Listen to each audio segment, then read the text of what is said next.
Assalamualaikum warahmatullahi wabarakatuh.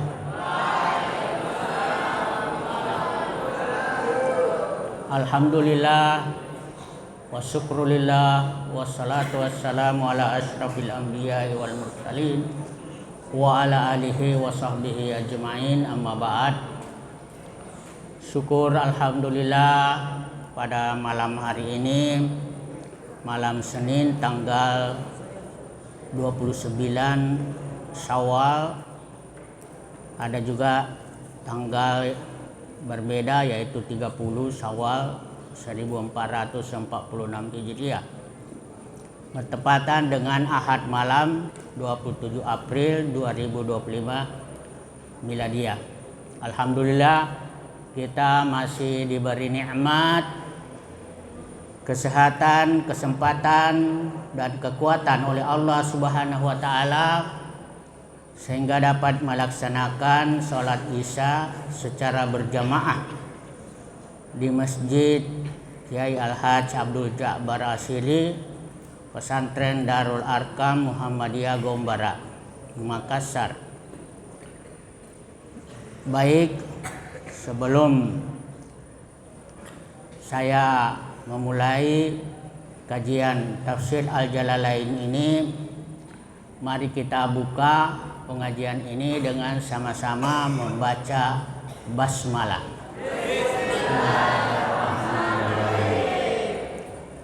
Kita berdoa dahulu supaya kajian kita ini berbarakah.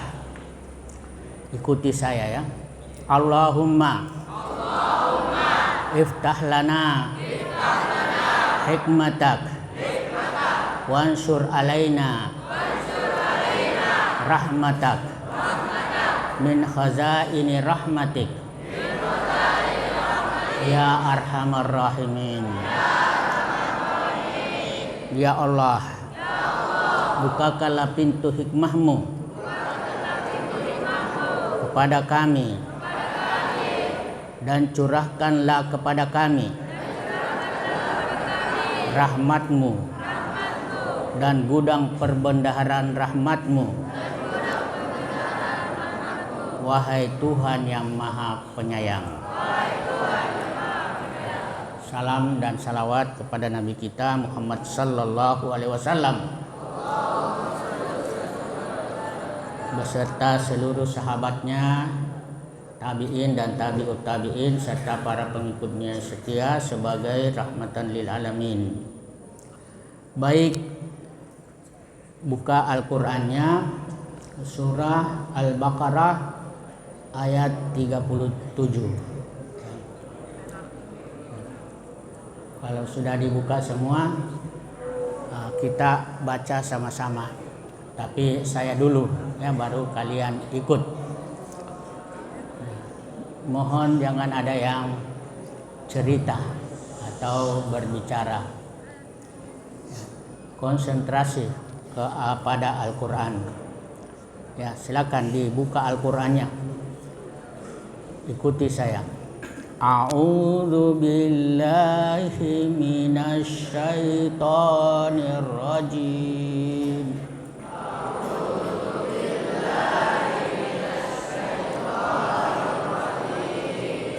Bismillahirrahmanirrahim.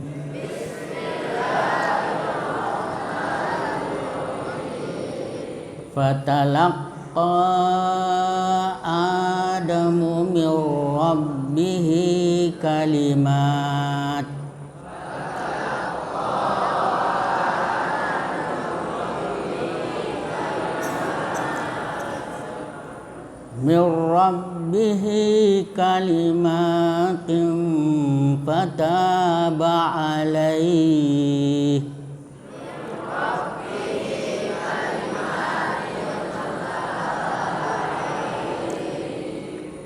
fataba alaihi innahu huwat tawwabur rahim.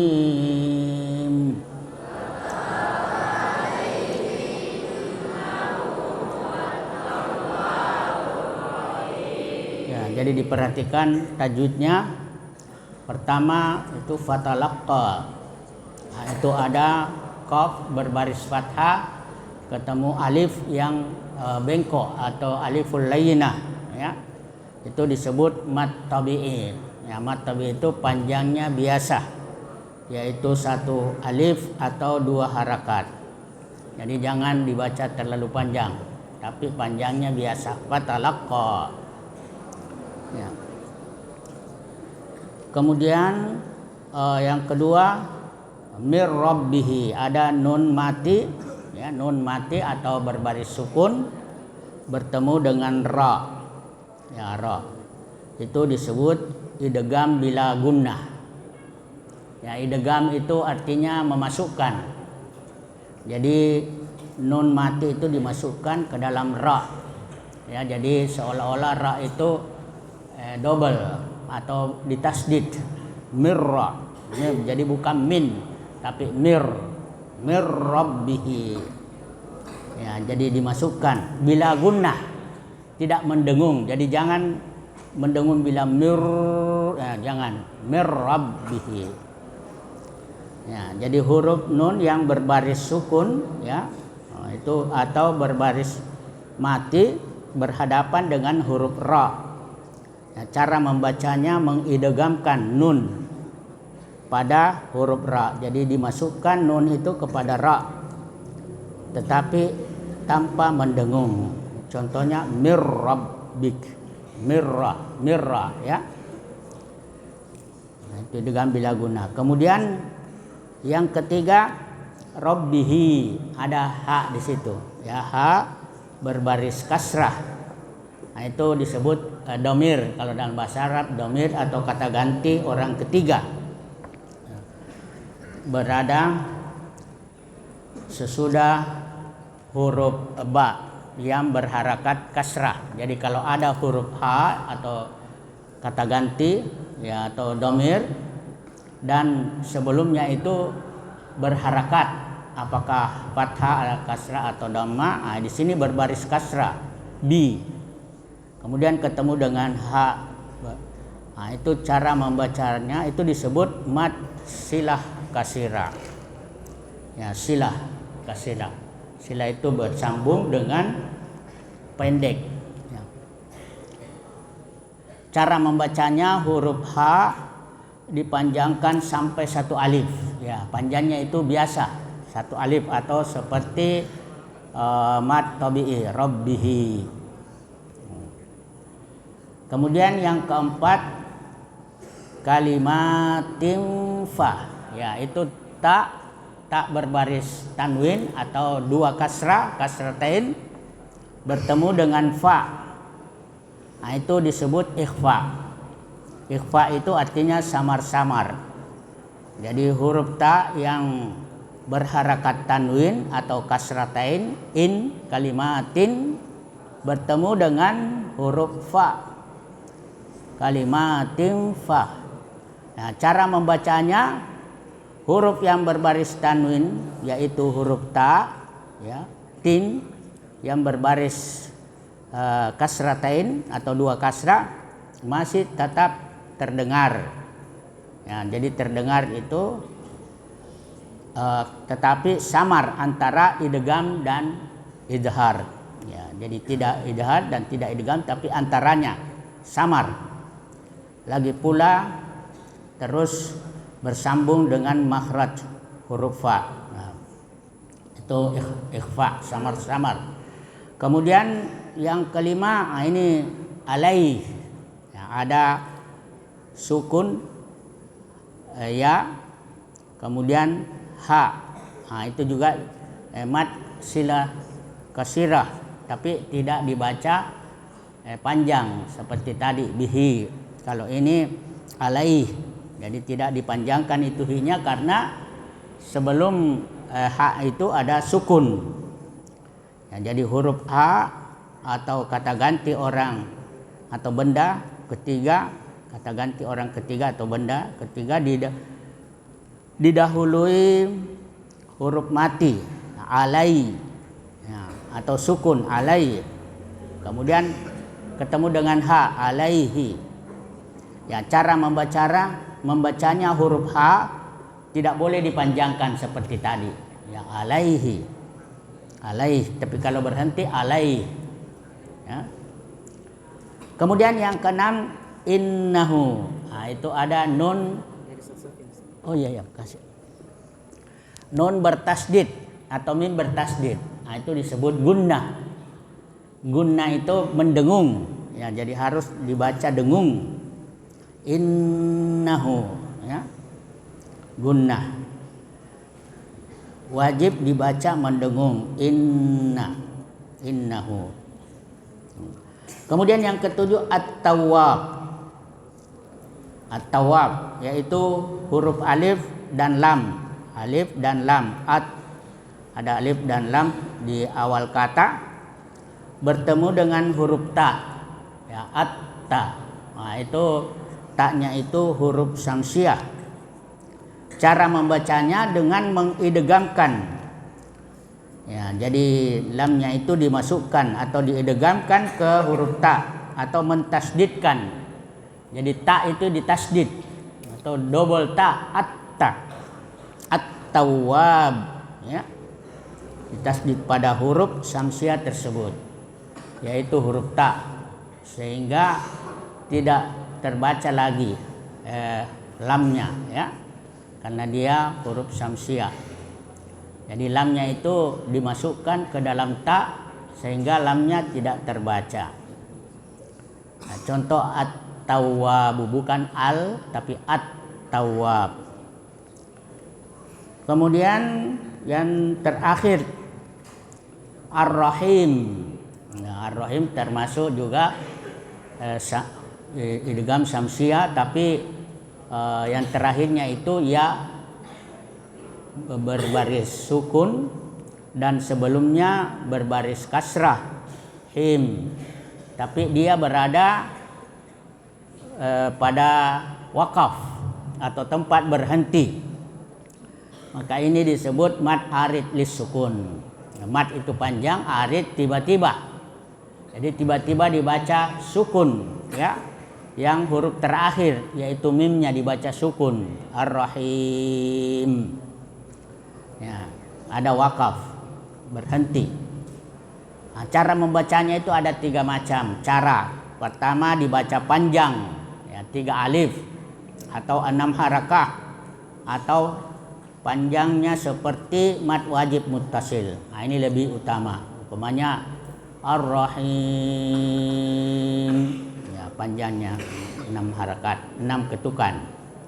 Kedua dibaca panjang sampai 2 alif, ya, ini sedang. Ya, dibaca sedang, panjangnya 4 harakat atau 2 kali panjang mad tabi'i. Umpamanya Ar-Rahim. Nah, itu panjang sedang. Kemudian ada yang pendek, ya, seperti mad tabi'i, Ar-Rahim. Ya, baik. Sekarang sebelum kita belajar nahwunya, ya, kita belajar juga terjemahnya, ya. Tapi saya dulu terjemahkan per kalimat, ya. Saya artikan ini per kalimat, baru nanti kita artikan per kata yang kalian ikuti bersama. Tapi sebelumnya ya saya dulu.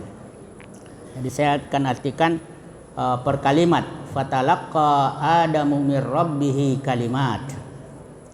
Ya. Kemudian Adam menerima beberapa kalimat dari Tuhannya. Jadi fatalaqqa ini artinya menerima. Fa-nya itu maka, jadi Adam menerima mir rabbih dari Tuhannya, ya, kalimat, ya, beberapa kata. Ya, nanti dijelaskan apa kalimat-kalimat tersebut.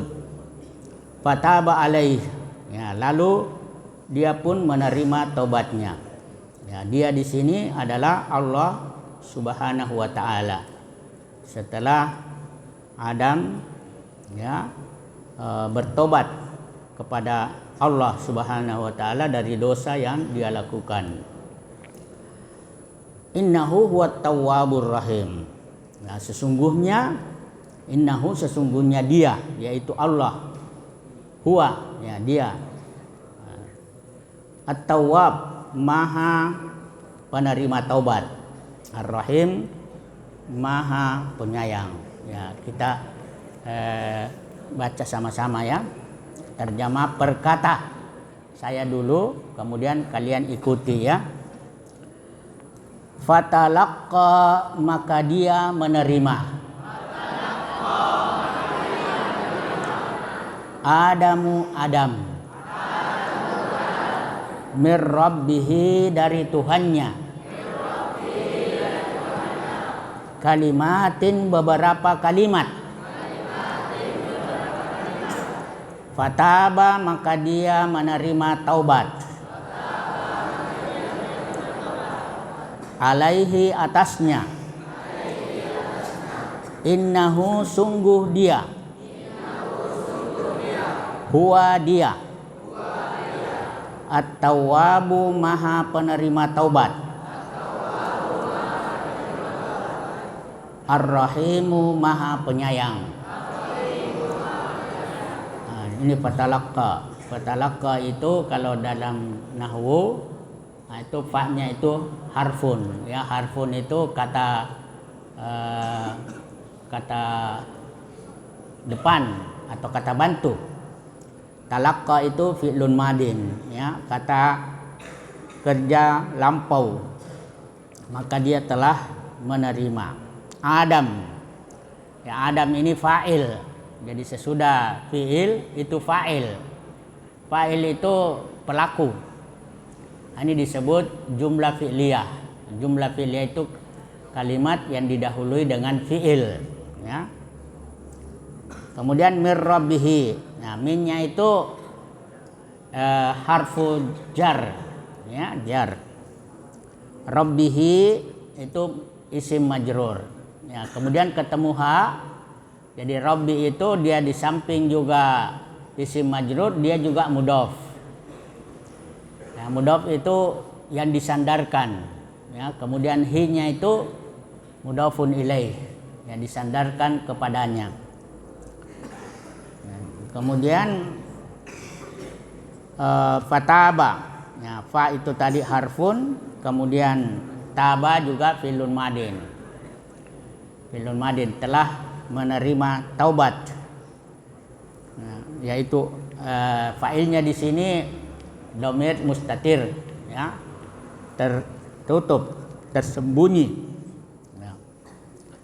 Kalimat, nah itu maf'ulun bih. Maf'ulun bih, maka Allah telah menerima taubatnya. Fataba kalimat maf'ulun bihi mansub bil kasrah. Kenapa kasrah? Karena dia jamak muannas salim.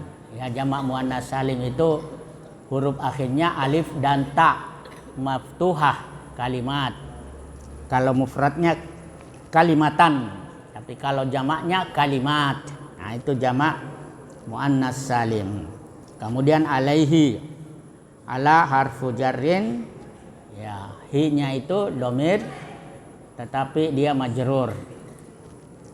Kemudian innahu, inna itu harfu taukid, ya, kata yang bentuknya menguatkan, ya, menekankan, betul-betul, sungguh, ya, harfu taukid. Kemudian hu-nya itu ya isimnya, isim inna. Huwa itu untuk menguatkan isim yang pertama. Jadi betul-betul dia. Di sini dua kali disebut dia. Dia itu Allah, betul-betul dia. Apalagi didahului dengan inna. Inna itu betul-betul, sungguh.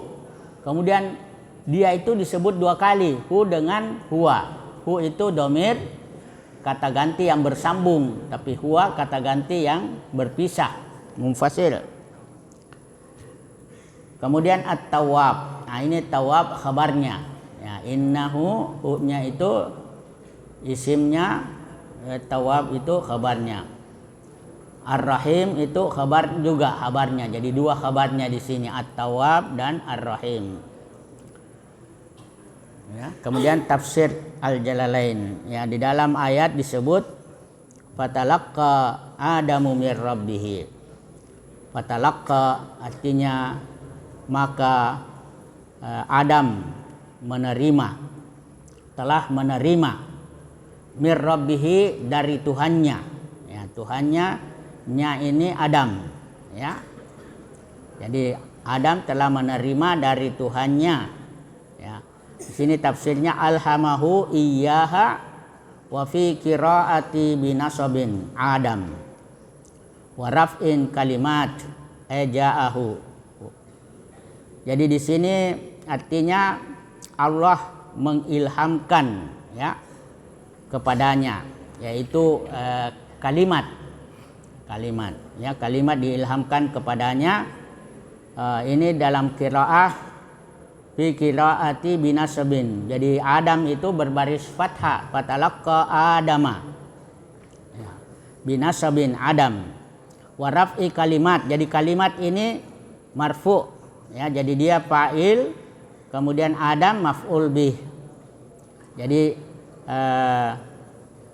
maksudnya di sini diilhamkannya kepadanya, menurut suatu qiraat Adama dibaca mansub, ya, Adama. Sedangkan kalimat dibaca rafa, yaitu kalimatun, ya, kalimatun. Nah, jadi kalau kalimatun itu marfu, ya. Kalau Adama mansub, maka datanglah, nah, di sini maka datanglah Adam kalimat dari Tuhannya. Jadi yang datang itu kalimat, datang kalimat dari Tuhannya, ya. Apa kalimat itu? Itu di dalam ayat surat Al-A'raf surah ke-7 ayat 23. Rabbana zalamna anfusana wa illam taghfir lana zalamna anfusana. Apa lanjutannya? Ya. Zalamna anfusana wa illam tarhamna lanakunanna minal khasirin. Ya, artinya kami telah menganiaya diri kami.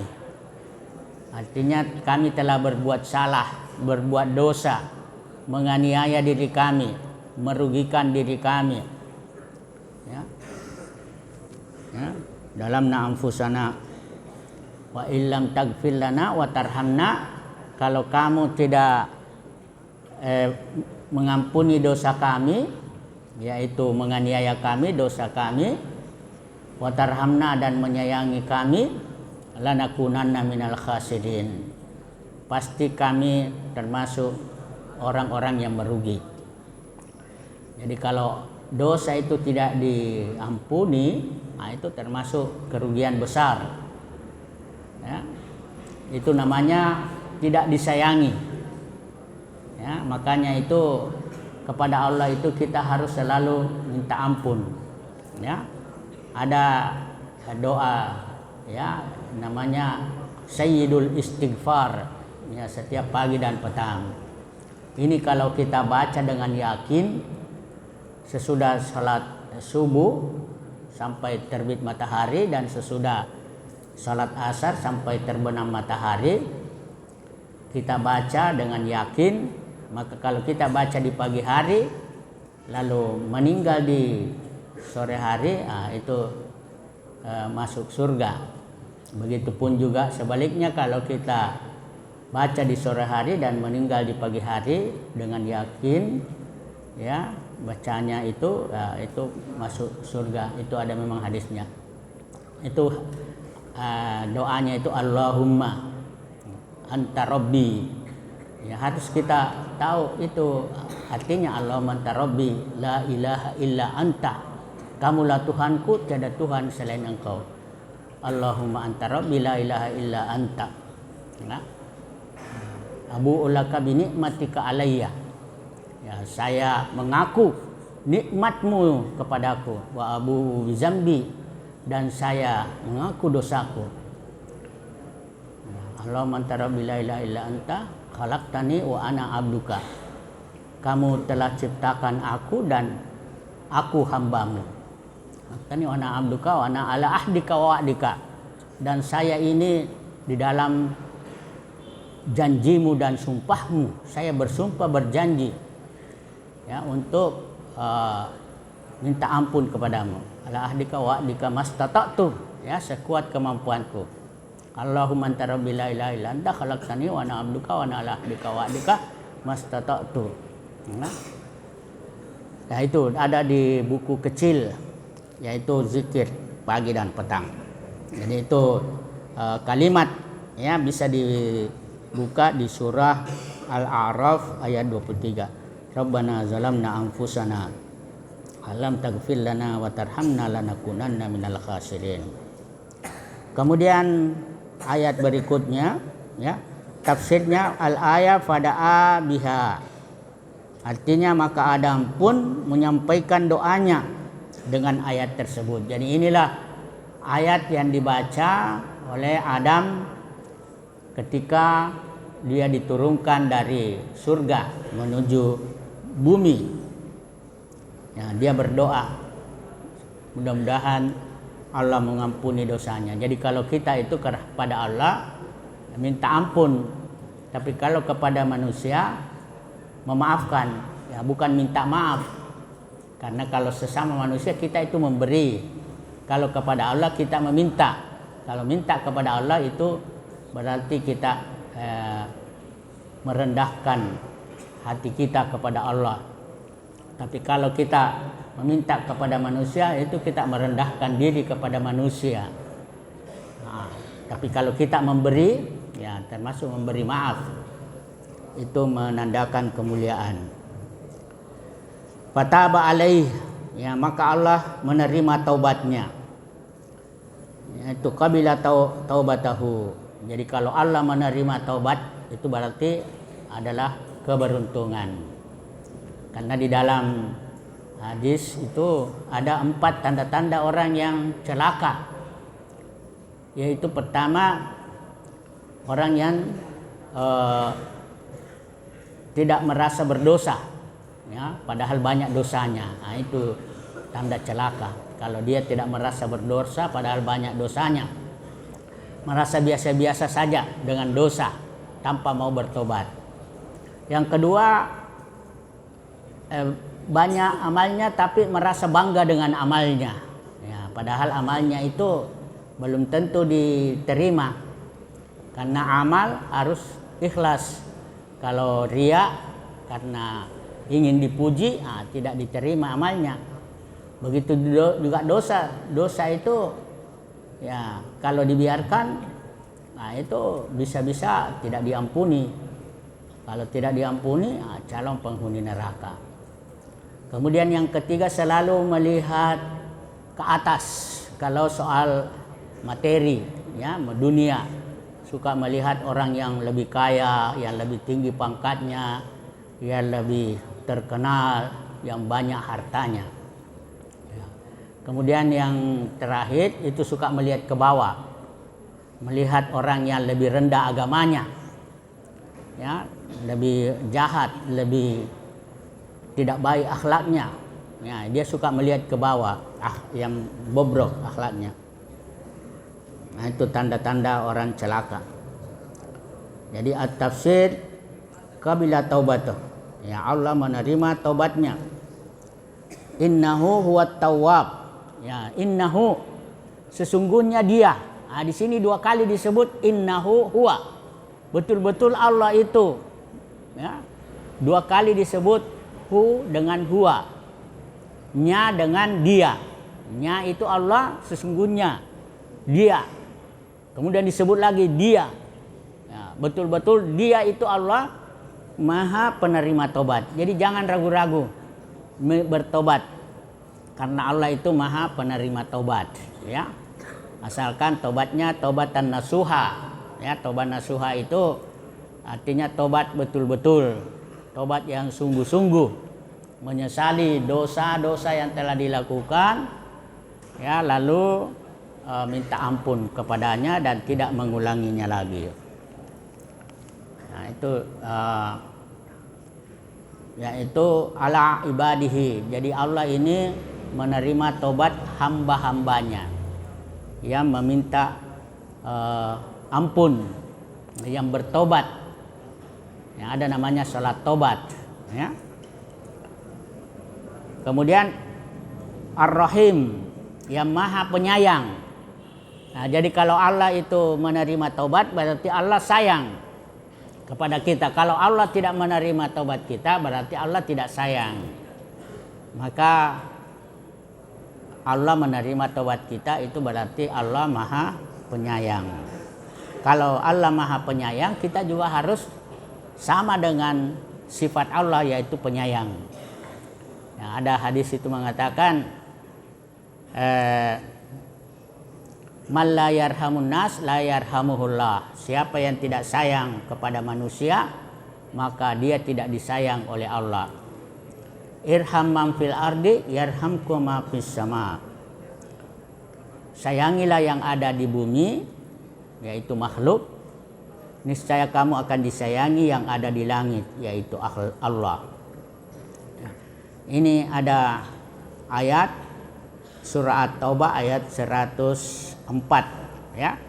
Ayatnya berbunyi, alam ya'lamu annallaha huwa yaqbalut taubata an ibadihi. Ya, tidakkah mereka mengetahui bahwa Allah menerima taubat dari hamba-hambanya? Ya, jadi Allah itu maha penerima taubat. Bertobatlah sebelum ajal menjemput kita, karena kalau ajal sudah tiba, itu pintu tobat sudah tertutup. Selama ajal belum menjemput kita, ya namanya saja manusia itu tidak bersih dari dosa. Ya, Nabi Muhammad saja itu beristighfar itu minimal 70 kali dalam sehari. Ya, kalau kita ya paling tidak 100 kali, ya, astagfirullah wa atubu ilaih. Nah, itu ucapkan itu 100 kali di pagi hari setelah sholat subuh sampai terbit matahari, ya, sehingga dosa kita diampuni oleh Allah. Saya kira itu semua. Mari kita minta ampun kepada Allah dari segala dosa-dosa yang kita lakukan, karena di dalam hadis dikatakan kullu bani Adam khata'un wa khairul khata'ina at-tawwabun. Ya, semua anak cucu Adam itu ya pasti mempunyai dosa, ya, atau kesalahan, baik dosa besar maupun dosa kecil, baik dosa disengaja maupun tidak, baik dosa yang kelihatan ataupun yang tidak. Ya, semua itu pasti ada. Maka sebaik-baik orang yang berdosa itu ada yang bertobat. Yang bertobat itu mengakui dosa-dosanya lalu meminta ampun kepada Allah. Kullu bani Adam khata'un wa khairul khata'ina at-tawwabun. Ya, baik, mudah-mudahan semua bisa mengakui kesalahan, kekeliruan, dosa-dosa yang telah dilakukan. Jadi harus kita selalu merenung, ya, sebelum tidur, ya, renungkan dosa-dosa kita. Itu namanya muhasabah. Muhasabah artinya mengoreksi, ya, mengoreksi diri, ya. Hasibu anfusakum qabla an tuhasabu, itu kata Umar. Hitunglah dosa-dosamu sebelum dosa-dosamu dihitung nanti di hari kiamat. Karena kalau kita hitung masih bisa minta ampun, tapi kalau nanti dihitung di hari kiamat, ya, tidak ada lagi pengampunan. Baik, mari kita baca doa sama-sama, ya, ikuti saya. Allahumma ij'al hadzal Qur'an rabi'a qulubina wa nura sudurina wa jillaa husnina wa zihaba hammina wa gammina. Amin. Ya Allah, jadikanlah Al-Quran ini sebagai penjernih hati kami, penerang dada kami, dan menghilangkan kesedihan kami, dan melepaskan kami dari problematika hidup. Amin. Mari kita tutup pengajian ini dengan sama-sama membaca hamdalah. Alhamdulillahirabbil alamin. Doa kafaratul majlis. Subhanakallahumma wa bihamdik asyhadu an la ilaha illa anta astaghfiruka wa atubu ilaik. Wassalamualaikum warahmatullahi wabarakatuh.